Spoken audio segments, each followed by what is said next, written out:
يا سيدك بن سيدك، عندي برشا عباد يجيوني ميساجات يقولوا لي راهو يا معز الحديث اللي تحكي فيه حكايه فارغه، والصلاة هي اللي تعطيك كل شيء تحكي فيه، السكسي، الرزق، النجاح، اكسترا اكسترا. انت والهدف نتاعك يا صديقي صلي على روحك، لكن الصلاة وحدها لا تكفي.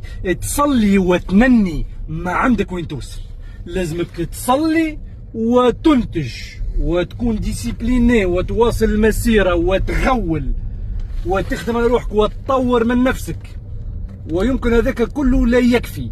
ادعي صلي واللي تحب انت، اما اهم حاجة هي الاكسيون.